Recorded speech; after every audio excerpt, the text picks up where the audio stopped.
Dans les années 50, une base militaire est construite à Saint-Adolphe-de-Ward, dans les Laurentides. Elle avait pour fonction de surveiller l'espace aérien du sud-ouest du Québec et du nord-ouest de l'Ontario pendant la guerre froide. À la fin de celle-ci, dans les années 80, le site fut fermé à cause de sa technologie à bout de souffle. Un groupe a bien essayé de transformer la base en attraction, en la déguisant en château médiéval, mais ne trouva pas le succès escompté. À ce jour, elle est complètement abandonnée.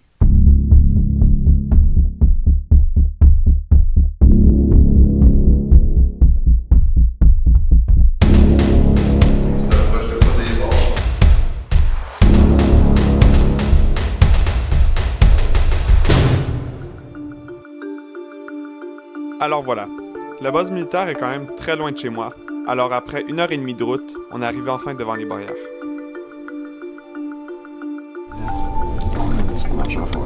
C'est abandonné aussi cette place-là, on ira voir après. Alors la place dont je parlais, c'est ça, c'est un genre de bassin d'eau qui était juste à côté, et finalement non, ça n'était pas abandonné, j'ai été voir moi-même. Reste ici Lilo. Ça doit sûrement juste être une place avec des machines, vu le bruit qu'on entend, mais j'ai quand même vu un mini frigidaire puis des meubles à l'intérieur. Non, dégage. Fait qu'il y a des canards dans l'eau, puis le bâtiment qui est là, ça enlève ma théorie de tout ce que des graffitis est abandonné. Puis ça avait de l'air en bon état. Il y avait de la peinture puis tout, fait que je pense que c'est pas mal, bon, je dirais plus moyennement légal de passer des clôtures. C'est ça qui est ça. Allez, fermeture de YouTuber. Ok, là, comme dit le proverbe, pas le temps de niaiser, on va aller voir la base militaire. Tequila, Anakin, pas le temps de niaiser. Wow. Vraiment, wow. Ouais. Bon, avec la neige de check, on va l'entrer.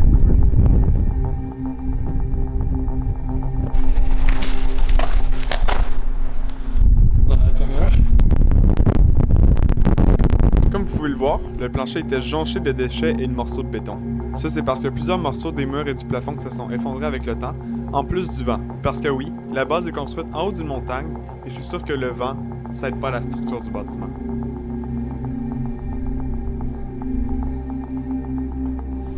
Je vais allumer la lampe de mon téléphone, ici. Non, il n'y a pas grand chose, hein, c'est pas mal vide. Petit mode vlog. Bon, montre-moi par où t'es monté. Ah, il y a des escaliers. Une des parties les plus épeurantes, c'était vraiment les escaliers. Vu qu'il n'y avait aucun trou vers l'extérieur, on voyait rien. Une chance qu'on avait nos téléphones pour nous éclairer parce que sinon, on aurait pu tomber. Et j'ai bien dit un des bouts les plus épeurants. Mais ça, on y revient plus tard. Là, c'est bon, c'est bon, ça. Wow! Wow, check ça, la vue!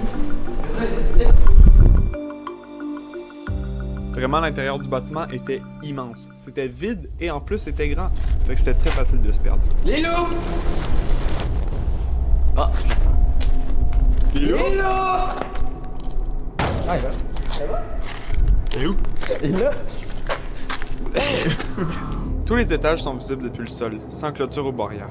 C'est assez impressionnant à voir, mais il faut faire très attention quand on y monte, parce que le sol est glacé, puis il n'y a rien pour nous empêcher de tomber.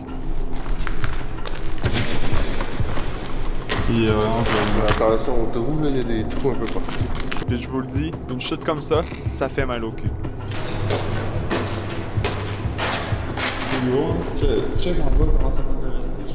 C'est à ce moment-là qu'on a vu une porte vers l'extérieur. Oh, il y a ça! Check!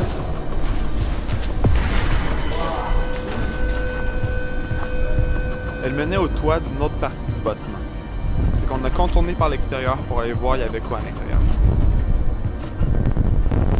Sur le chemin, il y avait des genres de structures en béton construites sur les bords de la colline, mais ça m'étonnerait que c'était utilisé comme bâtiment.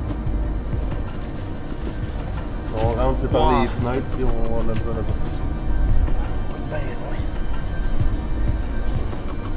C'était construit sur des roches, alors ça devait sûrement être des plateformes. Ben, il n'y a pas grand chose à voir.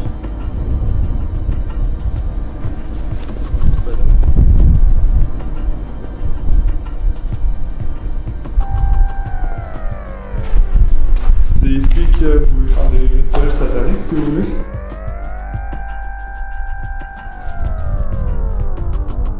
Pour cette dernière pièce, malheureusement, j'ai aucune idée de qu'est-ce qu'il y avait là. Il y avait sûrement quelque chose au milieu de ces gros murs en béton là, mais je pourrais pas vous dire quoi.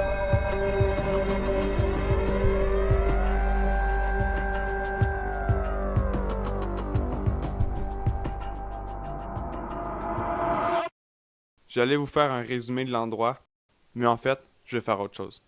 Parce que oui, vu que c'est la dernière vidéo Urbex jusqu'à l'été prochain, au lieu de faire un résumé sur le lieu, je vais vous faire un résumé sur l'Urbex tout entier.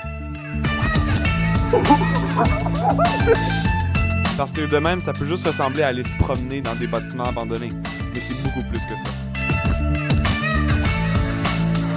L'exploration urbaine, c'est aussi découvrir des lieux remplis d'histoire, avec une ambiance apocalyptique qui fait plaisir. Y aller avec des amis, c'est vraiment une expérience incroyable, je vous le dis. C'est amusant, c'est intéressant, puis c'est fascinant.